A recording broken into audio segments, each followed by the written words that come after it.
Welcome to the Pastel Society of America's second demonstration celebrating our 51st annual Enduring Brilliance exhibit. Today's artist is Zi Shu, and he will demonstrate his method of freehand pastel painting. Freehand painting is a technique that goes back 1,000 years in China. It requires artists to use their many years of observations and knowledge to execute a painting freely. It does not copy the motif in exact details. Instead, it borrows the motif to express emotion. The key concepts that we'll learn today is 1. Abundant observations and knowledge, 2. Borrowing the motif but not copying it, and free expression of emotion. There will be time for him to answer all your questions when he completes his painting. Let's welcome Zi Shu.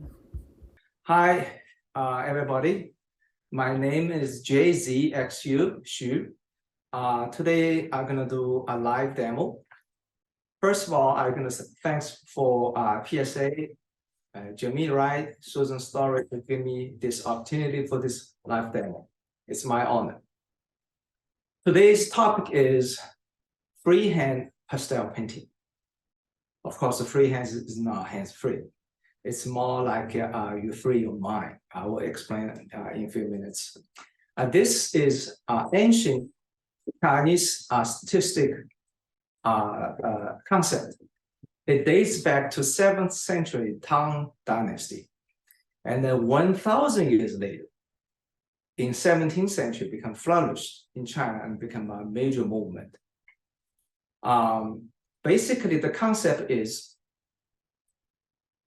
not chase for physical similarities. Instead, focus on imagination, expression, and creations. So artists borrow the motif and then to express an artist's intention, expression, or artistic concept, so forth. If in order to do well, you have to really know your subject very, very well. So when you execute the painting, you're not going to focus on those details, and then you give it enough space and to do your creation and expressions. In Western art, the very good example is Claude Monet. People know Monet's water lily painting, and Monet painted hundreds, probably more, and studied water lilies. But his best painting, from my view, and his masterpieces are in Orange Museum and in Paris. If anyone ever been there, you'll be amazed. Those paintings are wall size, huge, and none of those paintings he painted by the lily pond. He painted every single one in his studio by his head. I remember the first time I went to Paris. And I went to the Orange Museum. When I saw that, I've been there twice. I look at his brush strokes and the way he executed. My first impression was, oh my God, that's Chinese. Okay. So that's to give us an idea what the freehand painting is. So then even East and West, eventually you're gonna go to the same path. All right, let's get started. So here is a reference photo. It is a small Japanese garden. Oh, everybody can see that. And so I'm gonna paint this. This is a lousy photo. Now, why I chose the lousy photo? I actually by purpose. So to force you now pay attention to the details, and then give you room for imagination and playing freely. So this is a major, I would say, 3 elements. The fountain, and interesting plants and the stone in the middle, and another stone Japanese lantern. The idea is, well, talk about idea. For all the painting, before you start, you're supposed to have some idea, whatever the idea is. So your idea about you paint a gray tone, you want to be 2-dimensional, decorative, or 3-dimensional, or light and shadows, whatever it is, some idea, or some artistic concept idea, which I have some idea. So for this one, for teaching purposes, so I'm gonna paint cool and warm. I'm gonna paint the shade area is very cool color, maybe slightly exaggerated, and warm. And then to see if we can do that. All right, let's get started. So for composition, and you're not gonna, since this is freehand, you're not gonna really copy the a real perspective. You want to do some rearrangement to make all those elements more reasonable and connected or united in this two-dimensional painting. So roughly what I'm going to do, I'm going to do the fountain somewhere here. I'm going to tilt it a little bit, and then maybe a little bit. So the plants will be here, and then the lantern are going to pull it down and somewhere around there. And there's some dark areas in this area and a dark area here. And the stone maybe to make it a little interesting. And then cross this, the shade we're gonna go through. And then there's some shade area right here. Let's see if it's okay. All right. So now I'm going to start the underpainting. So why underpaint? Well, first of all, you're going to cover some white area. Even for oil painting, same way, you don't want to be too much white things shows through. And for this, also another purpose is, since we're going to do the cool and the warm, so I'm going to we'll put a lot of warm in the cool area.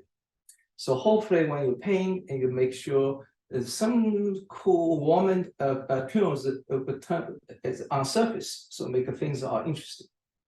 All right, let's do that. So this is the supposed shade area.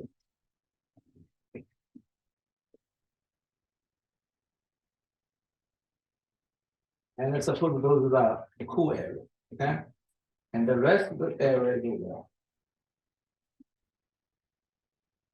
And hopefully I can recognize it in the later. So then normally what I method is I use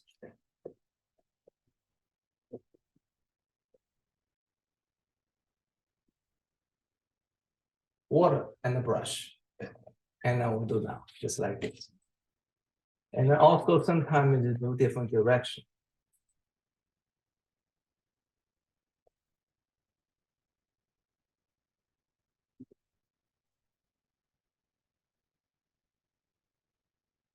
Any direction you want, free.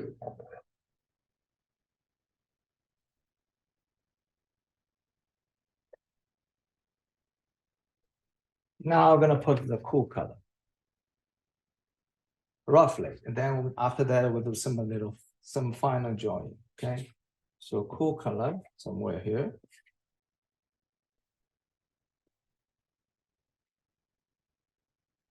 This is the area I'm gonna do some cool color. And that's the lantern area.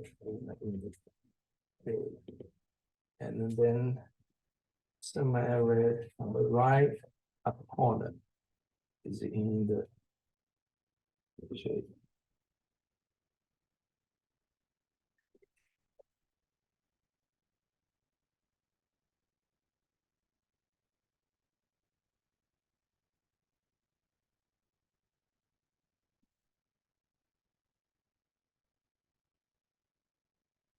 And then you can do the second to blur it.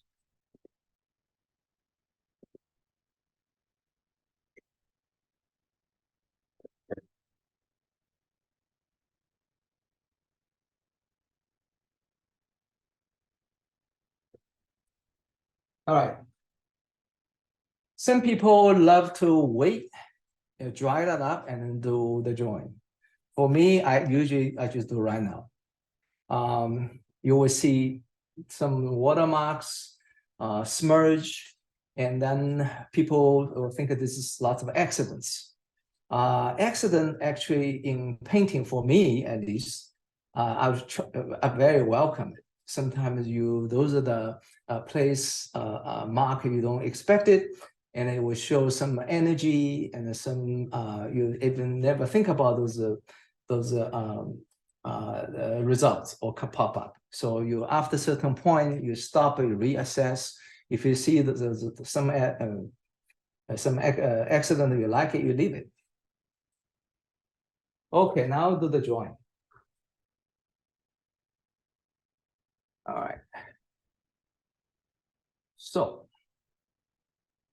this is the shade, and the fountain I will leave this area. Okay.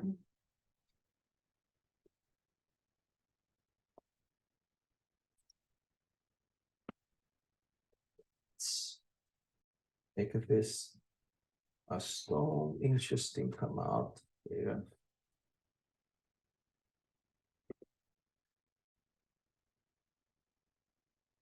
And it's the bamboo. I'm gonna tilt it, make it a little interesting.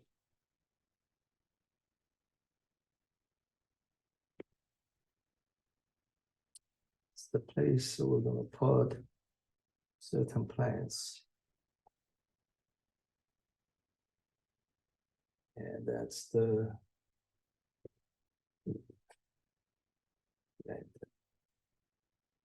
just mark the place it's supposed to be. Like it.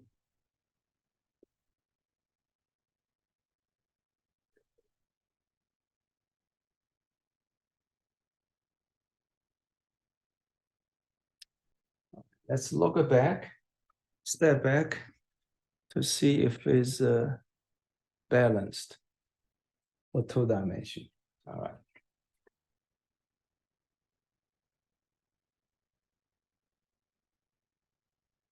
So put a little lights up now.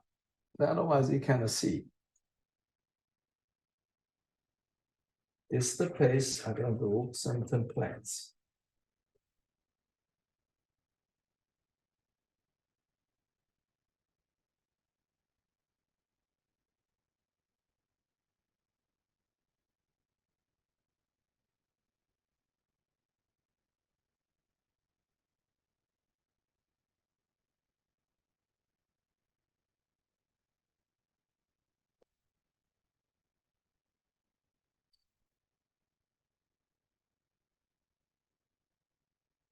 That's the stone, the major stone. I'm gonna do a little warm color. It's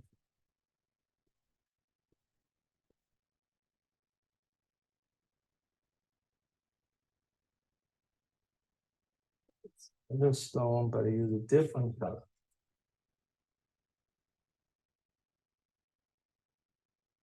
Look at them, and we try to make some variation with the strokes direction.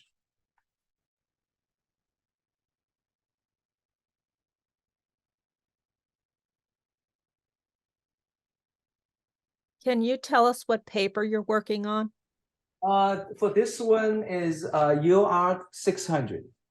Thank you. And what type of pastels are you using? Actually mixed. I have a whole sets of Sandalier. This 800 some pastel, but this one is a tungsten. I love it. It's a big one. Look at, you can see that. So you can put this kind of painting, you give it some interesting strokes.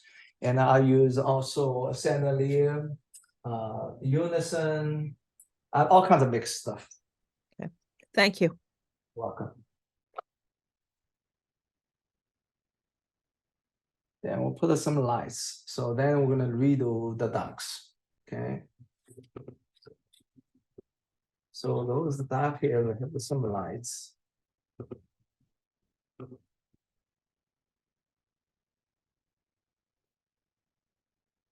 So once they dried up, you will see the color will pop up.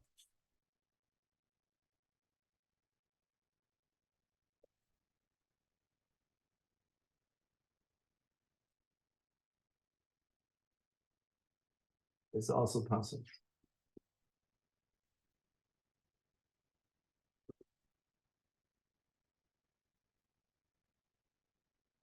So the direction of the strokes, it's really no formula. It depends on what you exactly feel at that moment, of course. But generally speaking, is you want to do some variation, but in the meantime, it's not too busy. Especially it's not the center area. So I leave this place, and you when you paint, some place you want lots of tangle color lines, and some places you want to be simple. So have a place to breathe. So then you just keep that in mind. And of course during the later on painting, you do some adjustment.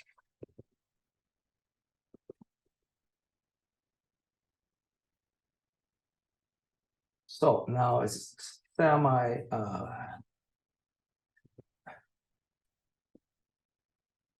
dry now. You see, when you dry, and then those strokes come out, it's very unique. It's not such kind of, that's no way when you complete dry will come out this way. That's why we say we love accidents. So those markers very the only in this stage you can come out. So of course, if you don't like it, you can later on to repaint, repaint and make this go away. That's fine.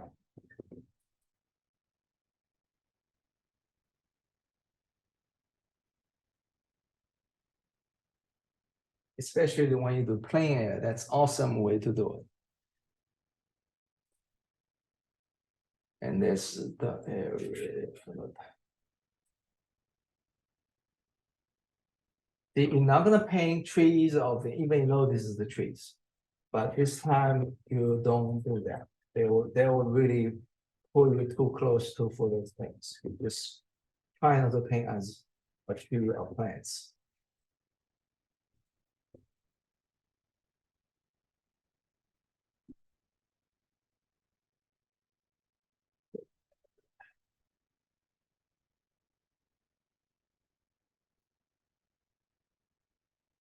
Now I'm gonna go back to dark.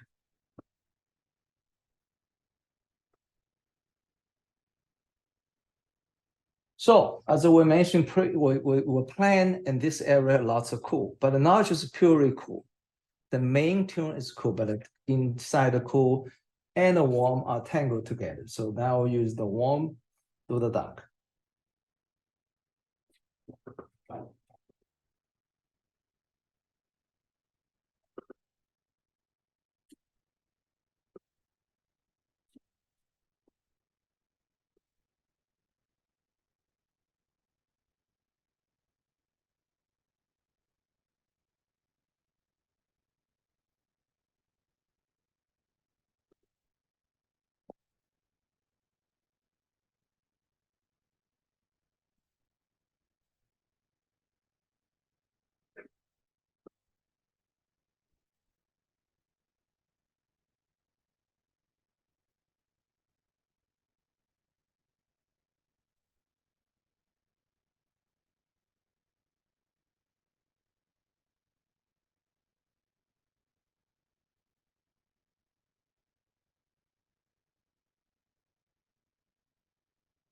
That's not cool enough. We're gonna really put some cool color.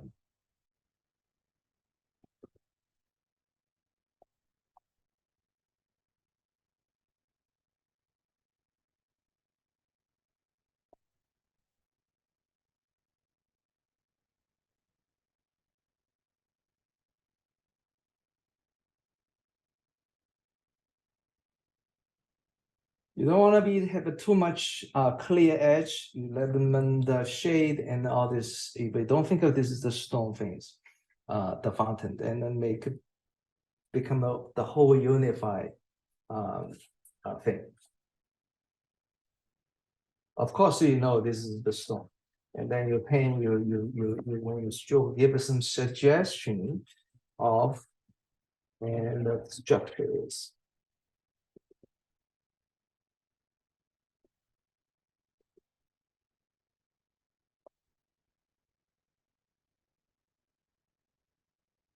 Would be nice to have another stone to make things a little interesting, but not the whole thing. So make a mark here. and the shade.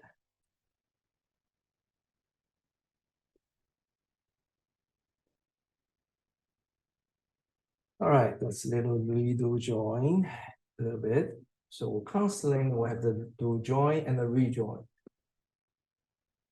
So talk about join. So join is a foundation for painting. Now why we join? Well, for me, number one is you learn how to put the mark and line in the exactly place you want to be. So that takes years practice, okay, especially for portrait painting.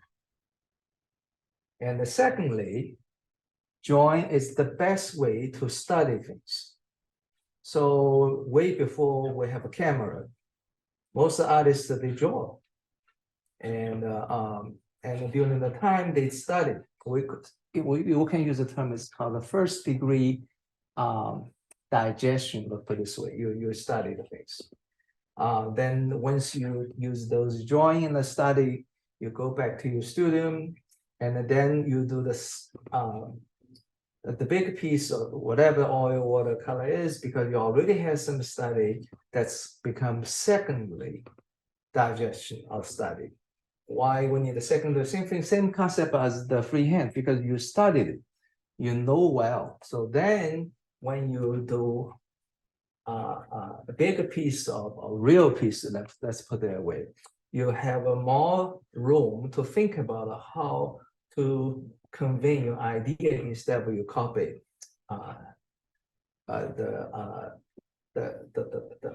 whatever the subject is. So let's get us some edge clear. You don't want to be copied exactly. Also, you can redesign. So now you see much cooler. I use this color. So then, of course, then at some stage, I had to be turned down a little bit. Depends on how the picture goes. Okay. So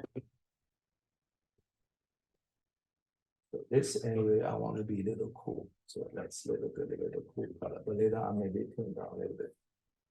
And then there areas too.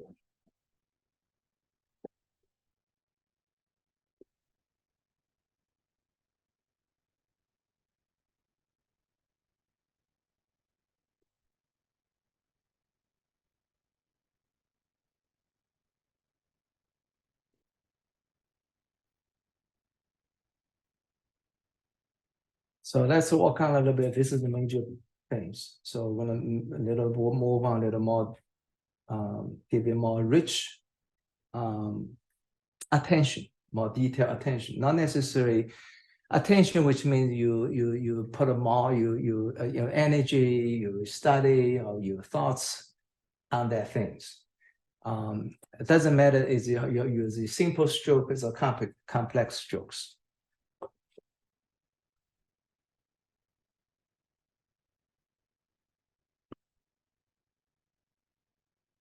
So since this face to the warm area, so you're going to put a little warm cartoon. All right.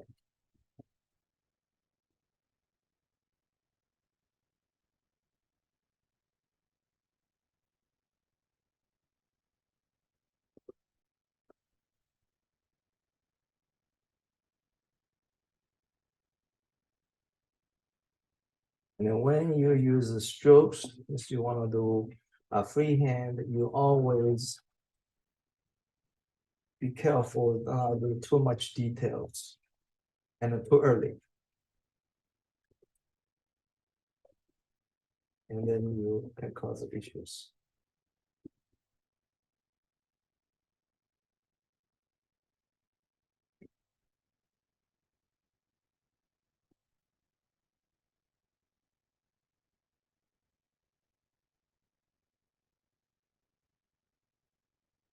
People have said, if you look at the photo, the value is not exactly because I bring it up. But since remember, this is freehand, I can do some degree of exaggeration. I'm not going to really copy the value.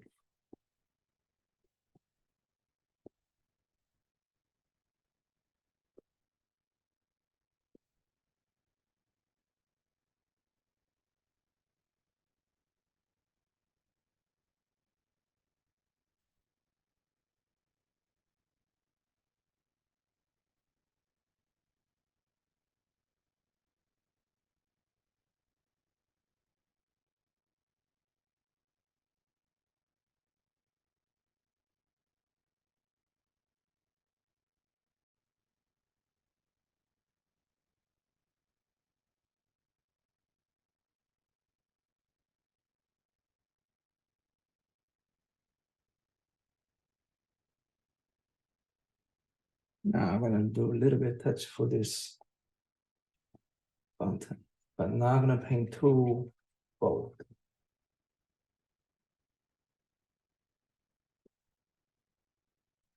Hopefully they will become unified in this area. And here's another.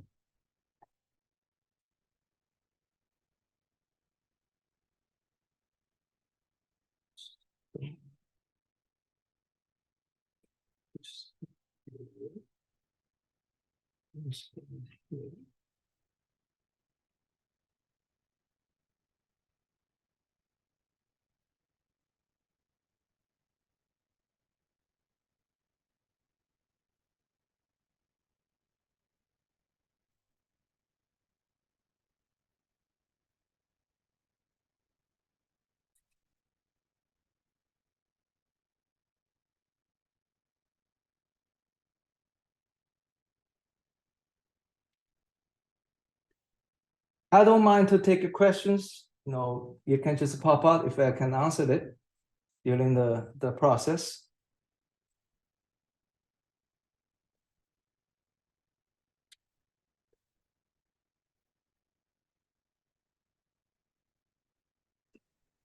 Why did you decide to start with red as your underpainting, and why did you select blue as your cool? Okay, that's the at the beginning. I just that's my idea for the painting the whole things. I want to put a cool and a warm, but not just purely cool. There's no is no other interesting elements. So that's why I did the underpainting in the cool area with the warm. So there you will see some warm during the painting or shows off. And then I'll later on decide how much I'll leave it and how much I'm gonna mark that. So that's the whole purpose. But was there a reason why you chose red for your warm and blue for your cool? Or that Well, was what you wanted to do, what you were feeling? I can do different color, and but for some exaggerated whatever the purpose, I use red and a very cool blue, and then to see how that go. Well, we'll see how the final is. Okay. It's looking good to me. So then we'll do a little bit other changes for those areas. Gradually move on it.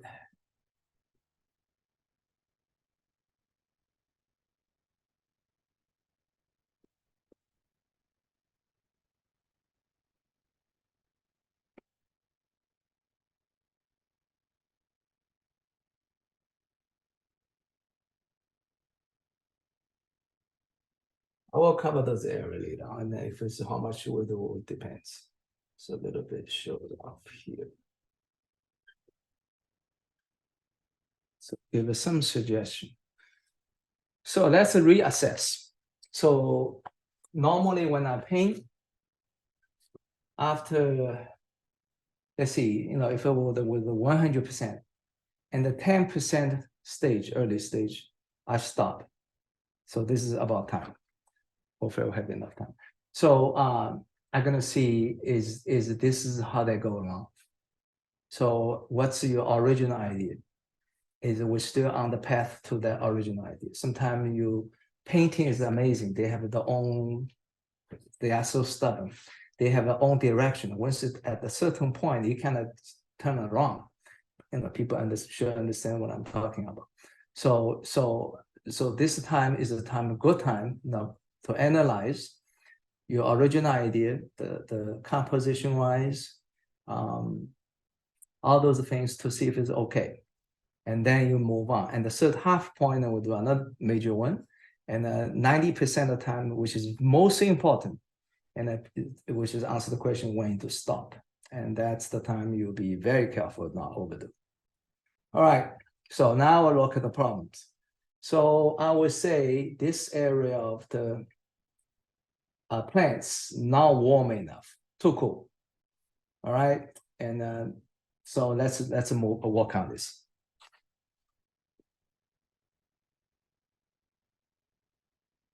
So if it's too cool, we'll kind of exaggerate it. So overdo a little bit. Now later on we still can cover. So let's do this. This is way off the line, right? Everybody can see that, but that's okay. You still can do that.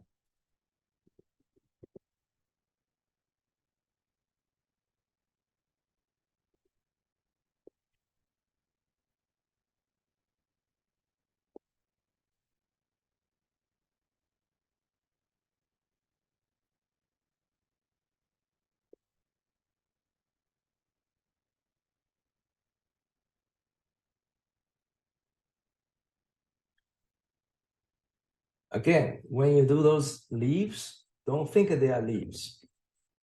Even you know they are leaves and paint like a leaves, but don't think it as leaves. Then you're gonna do your stereotype normal leaf paint. That's bad. Okay, that's not easy to do, but you're gonna always stop those impulse. And also when since the color is here, and then you see some color maybe there, you put a little mark here now. This is the time. Okay. Even there. See how they go. It's not paint leaf. All right, so this I'm gonna do a warm stone, warmer than the photo. And of course, for the contrast, this one has to be slightly cooler. So the warmer, you cannot use the same color, which are different. That's what we're gonna do here.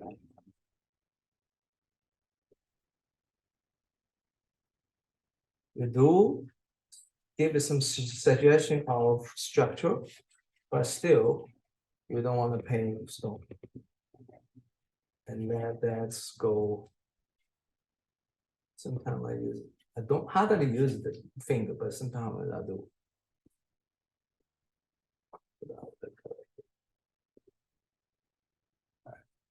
So this is not right, and we have to bring the warmer.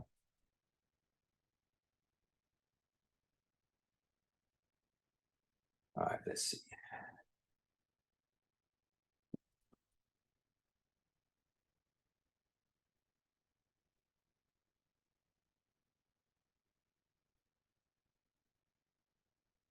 It's better.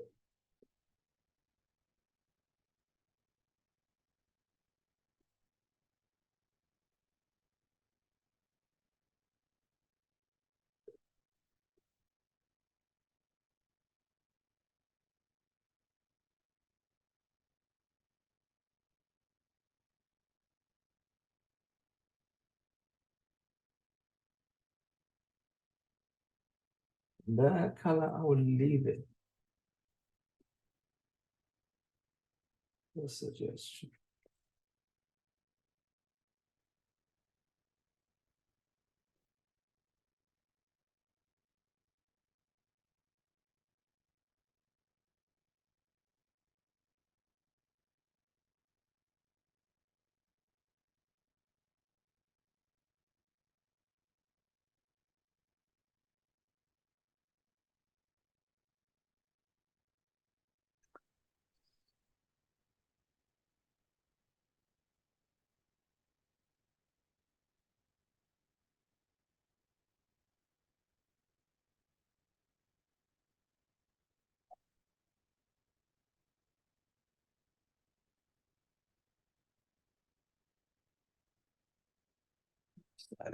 But it's a little too busy. We're dealing with that later.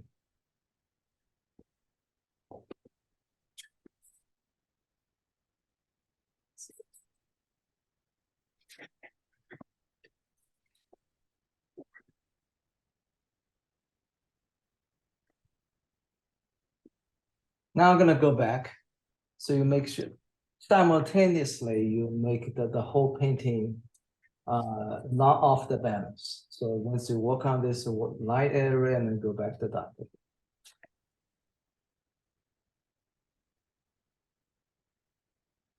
So now I'm gonna dealing with some warm in the cool color, cool area. have a guts to put some color. We'll see how they go. You know, the worst scenario is you, and then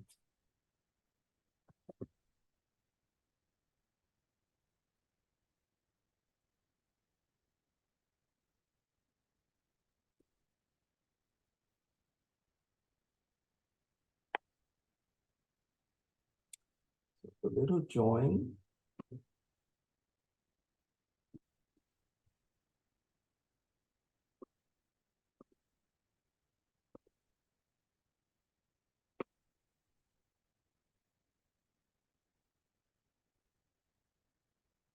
Make it a little interesting, but not too busy.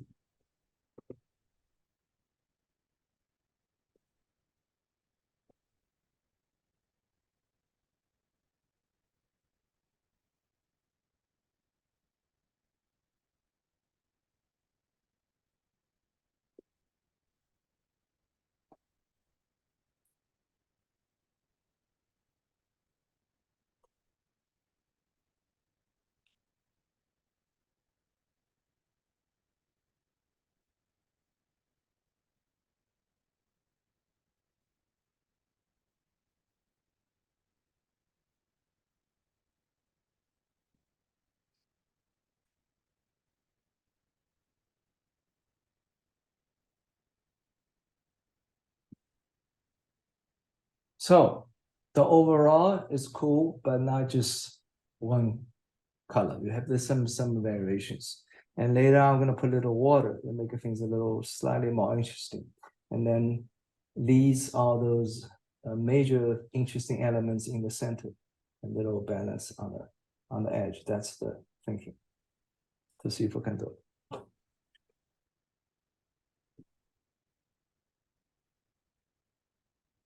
Slightly warm here.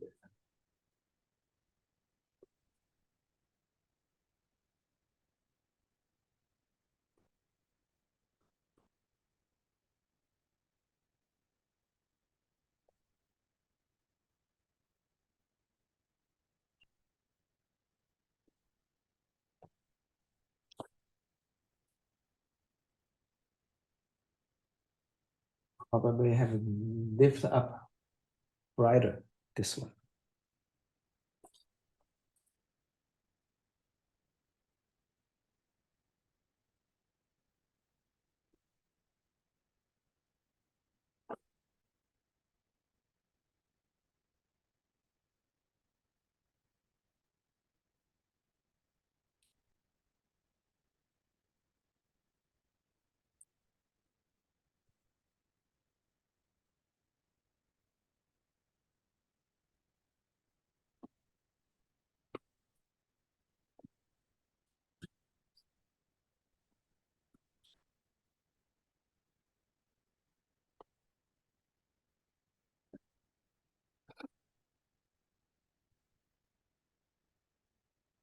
Now that's very careful. I'm gonna be not overdo. And then there's a little touch of water.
Make this side slightly cooler.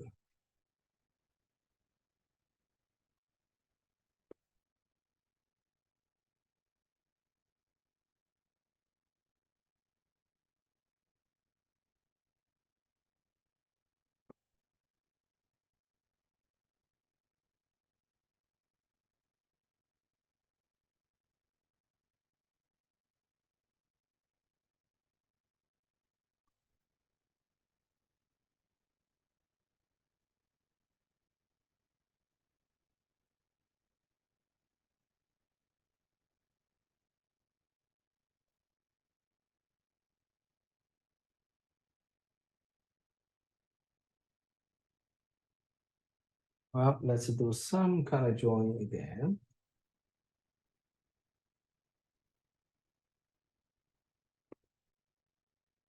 Be careful not overdo. Oh God, carry it over.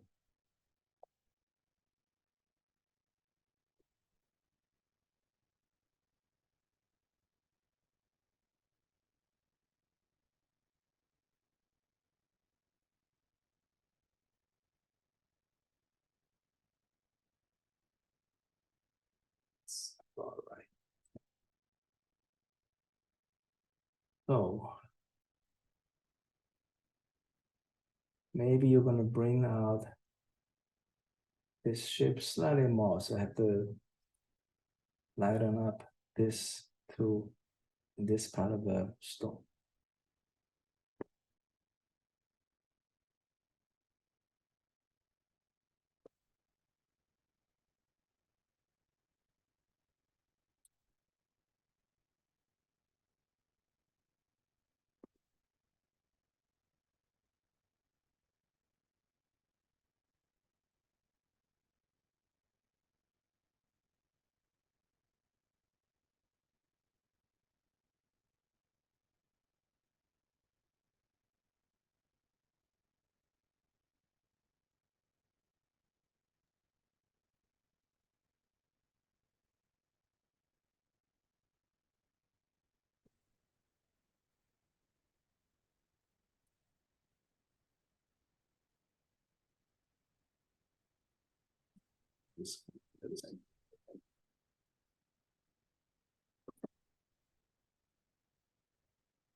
Any questions?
I have a question. Did you practice this before today? Did you draw it before today? Did you do a value study before today? Anything?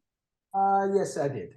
So as I said at the beginning, you have to know your subject very well, and almost everything's in your mind. That degree, as yes, even not just for demo. If you want to do freehand, you're supposed to be know very well. You know, there are plenty of study before you pay. Yes.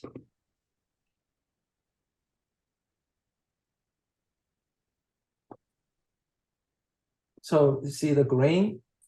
You not just think about the trees, you know, then you just think about the color map. So you have some warm And some green, you want to be a little cool green and give a transition with a very warm color. So that's why I use the cool green and then for the purpose, not exactly match the natural color of the from photo.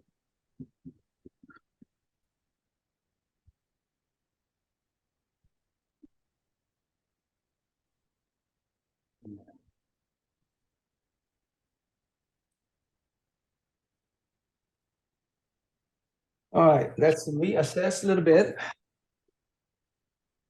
All right. So now you see lots of marks, lines, and how much you're going to leave them. That's really up to the artist, him or herself. At this moment, this is not the major concern. So you have to see your original, still go back, always go back to your original idea for this painting. So which is, you want to paint kind of very energetic and fresh. You don't want to be overdue. And then the key thing is cool and warm. So you keep that in mind. And then you make sure you stay on the track. So right now, I would say a warm part, I have to work on a little bit more to make it a little warmer. So then everything's relative. If you cool and colorful warmer, and then you make a cooler, vice versa. And then at the very final stage, you decide the lines. And that's normally I would do. I will put a little bit of warm here, and then I'm gonna warmer this area. Okay, all right, let's see if I can do it.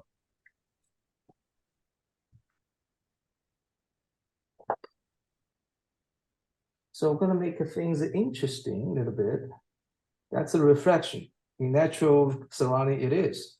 So I'm gonna give you a little more color here.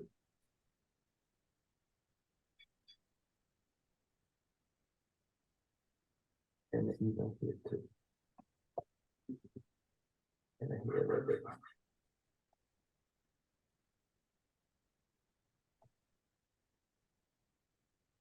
A little bit again. With different strokes, direction.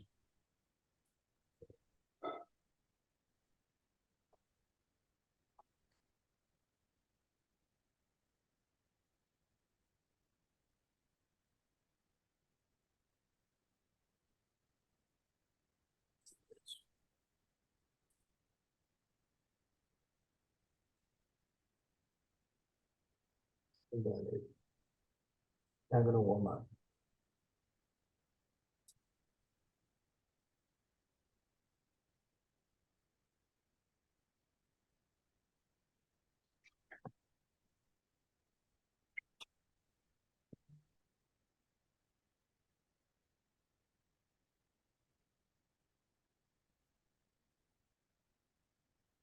All right, I can also line it up this way. This is the color.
After that, I'm gonna go back to the cool.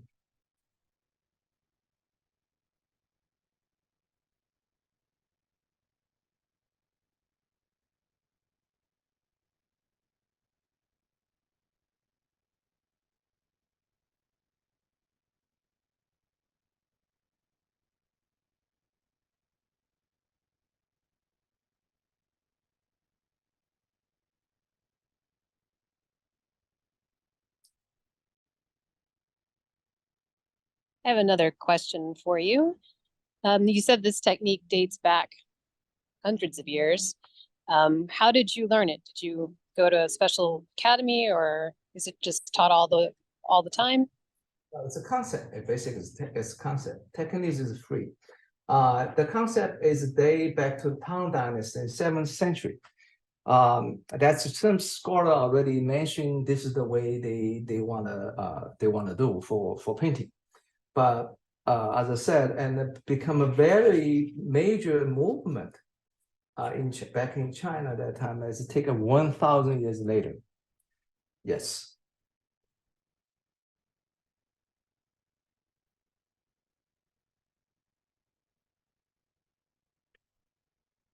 Basically, it's very free. You can do whatever you want. It's just the concept. So put a little bit of cool here. Give a little more. This is a reflection.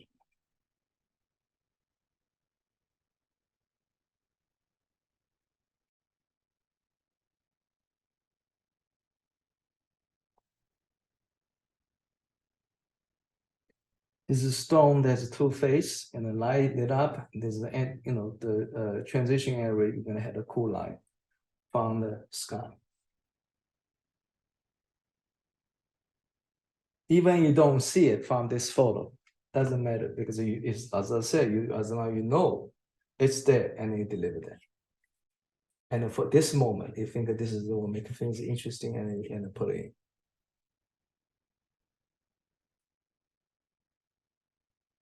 I'm gonna give a little bit of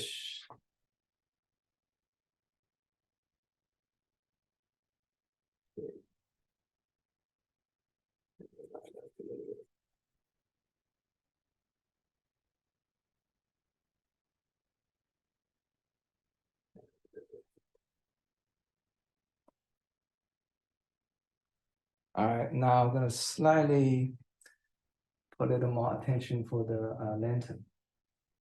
We kind of so far neglected.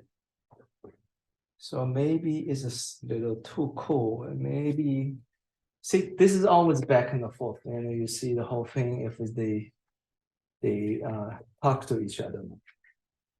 A little bit of warmer like this time.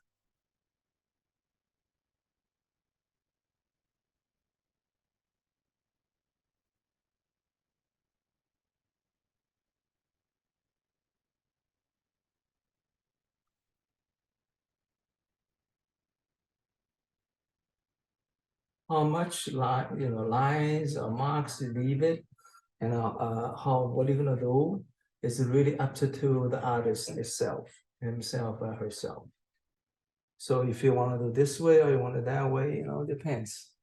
So, and how strong you're gonna show on this, you're gonna blend it, and also depends the painting. It's actually no, there's no formula. You don't want to be formula.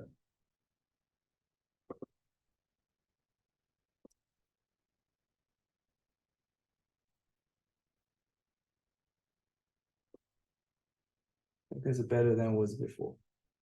This way. Maybe a step back, look at it.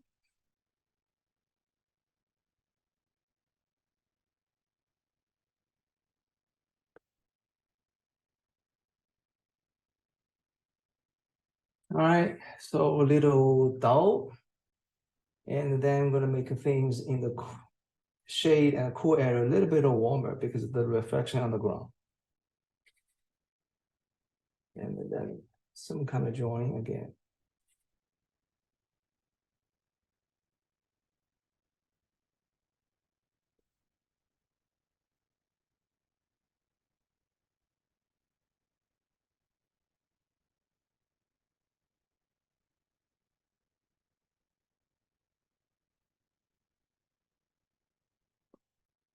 Even here.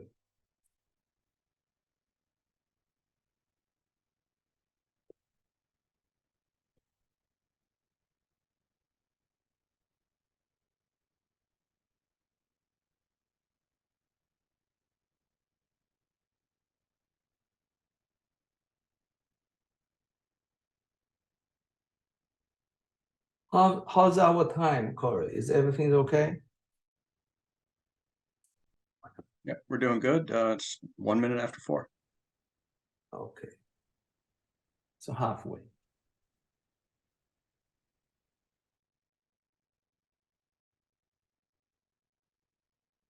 See, at this moment, still lots of paper, whatever the background area is not covered. And then we do, maybe we'll just leave them at that. Or it depends the final painting goes. Make sure they are connected. The principle is when you paint any painting. So for me, and you had the major elements, you want a center column. That's classical we're thinking, but it could be other way around. Okay, so connected,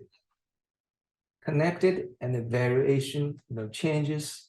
Just like you imagine you go to creeks or river, and if it's just flat, it's a boring. You have some suddenly it change the course, it changes this direction, and then have all those movements and then make things interesting. Not only that, for I remember one of the very good professional artists mentioned they also pay attention to the corner, especially for the larger piece. So not just for the center. For practice study, that's not a problem. For real finished piece, so still you pay attention for the corner. Make sure that everywhere kind of covered, not just covered, they are unified and connected in all the movements. So we'll not get that yet, but the first one we'll see if we'll achieve the main goal, then we'll do the final things. All right, now we'll see. I'm gonna put a little bit warm here. Not too much, otherwise I get too busy.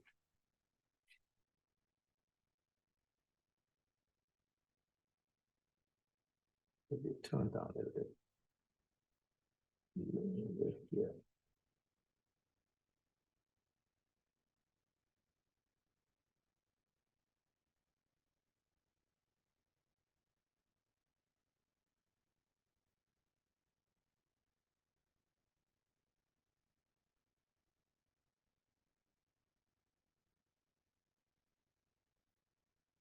This is slightly eye-catching, so that's what I say, make it go all the way, flow. And this area I have to work on the area too. We'll do that later.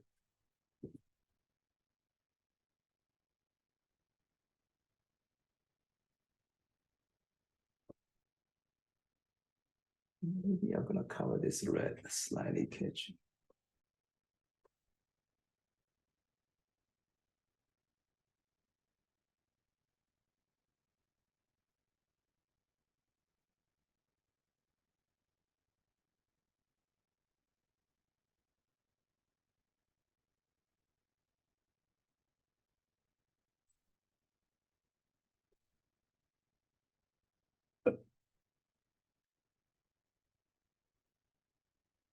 Maybe do a little bit of edge for plants, a little disorganized at this moment.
Give it a 1, 2.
Yes, 1,500, 2,000 pounds.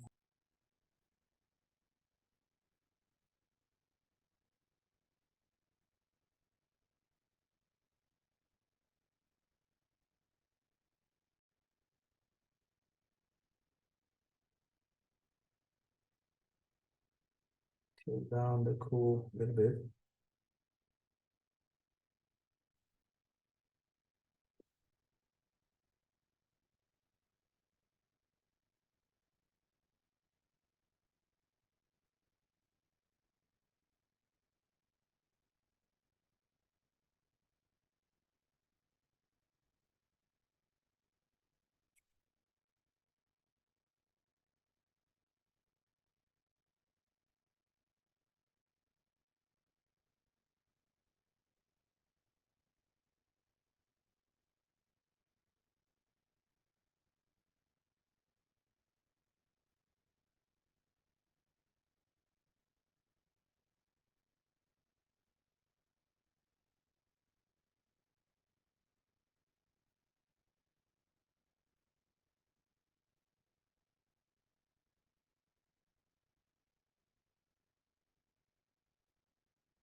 Jay-Z, are you choosing your pastels for the color or because of the hardness and softness?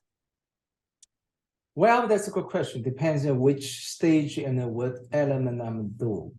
So, well, let's see, for this part, I use very soft. So I want to see the textures. And that's the purpose. And then sometimes you want to refine or make a very light mark, then I use kind of hot pastel. So it's just randomly pick it, but you know, have a purpose behind that. And also sometimes, let's see, and at this stage, if you want to do a little mark on top of that, sometimes either you can use a hard, or you can use like a hard pastel. You can give a little touch of that, and I just for example, and then also you can do soft as well. You can do either way, but the result probably will be different. Soft is a little bold way, and then also has a very different feeling. So textures, and really depends. So there's really no formula. I'm not really saying, you know, at what stage I use this was pastel. Just depends how you feel that moment. Thank you. You're welcome.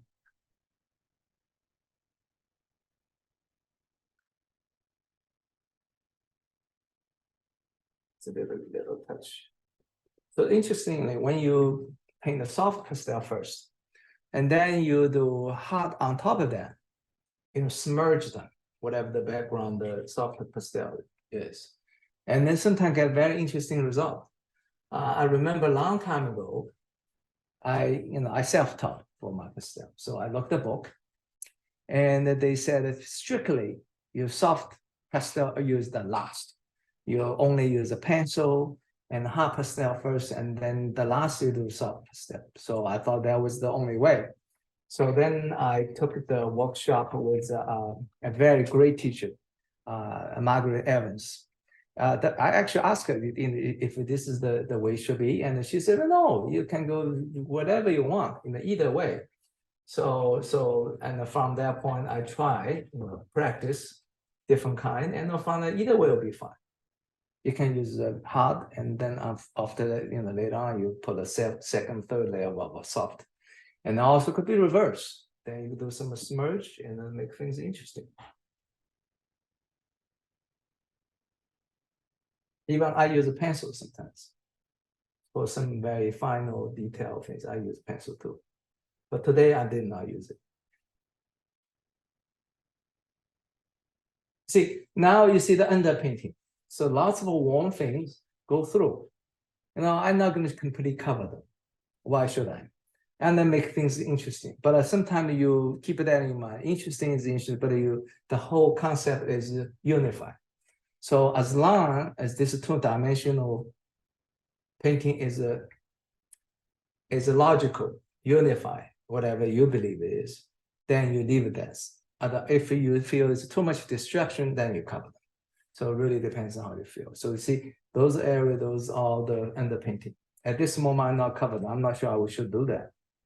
I will see how they go. So that's the beauty of underpainting.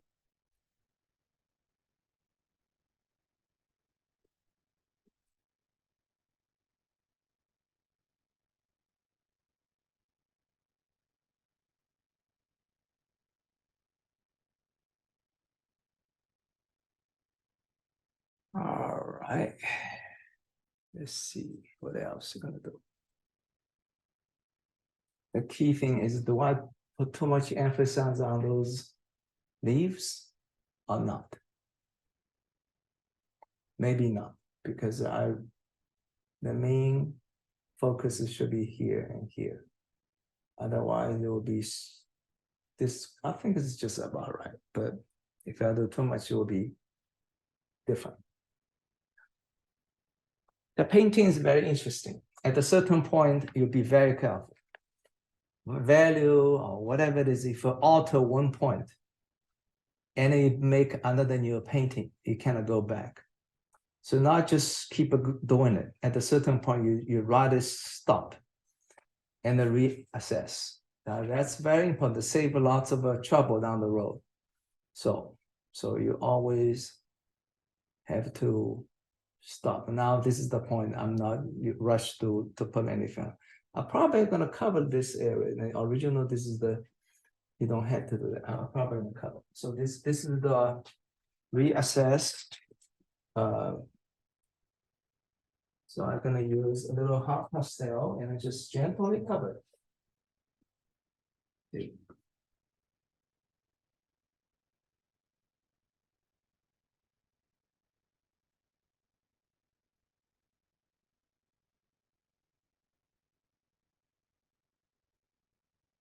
You can show a little bit. It's fine.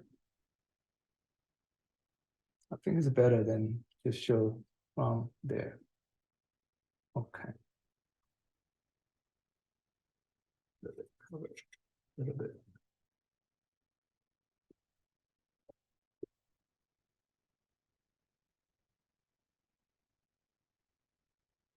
So you're gonna step back and then squinting.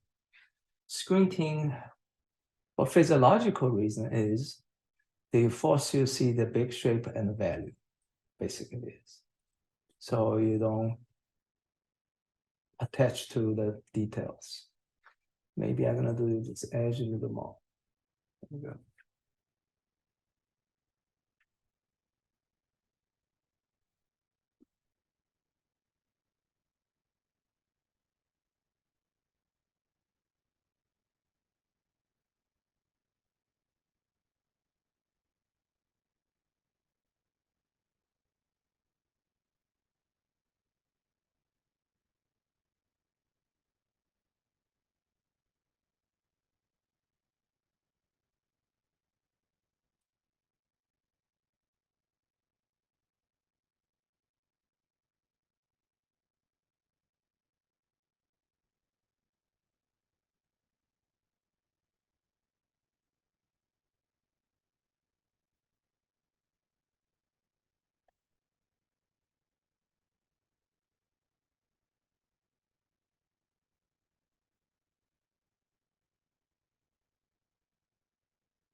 Just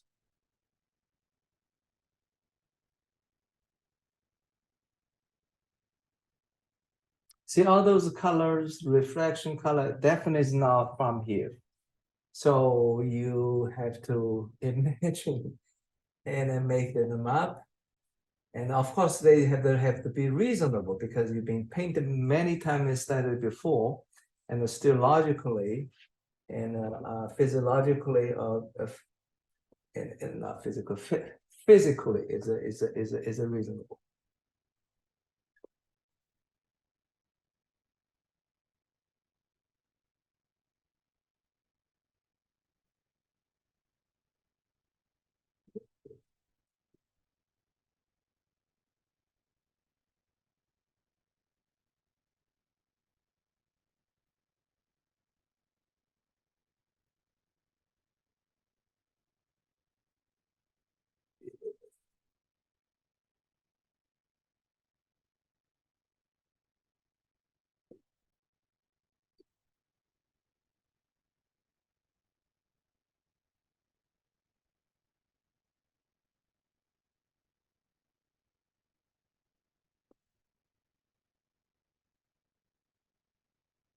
Sometimes you give a little bit things to breathe.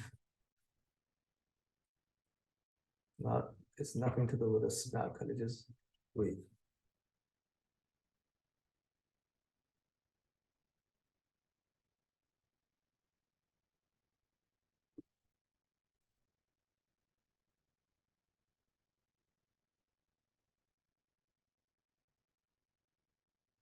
Even here.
Any questions?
Okay, Corey, I think I'm gonna stop here. I'm not saying this is finished, but I usually at this stage of the painting, I usually will stop.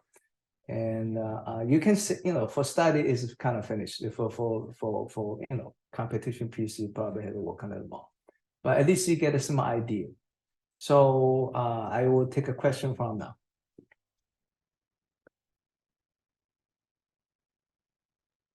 You said you did a study before this picture. Was it a black and white drawing or what? Well, okay, this is actually my backyard, very tiny backyard. I turn it into this garden. So if weather permit, I paint many times. I paint oil, I paint several oils, I paint sketches, so black and white, and paint pastel as well. And different lighting, even have the night scenes, all kinds of stuff. So I pretty much know the area. So yes. Thank you. Oh, you're welcome. Did you use charcoal at the beginning? This painting I didn't, but sometimes like a bigger piece, I use charcoal, yes.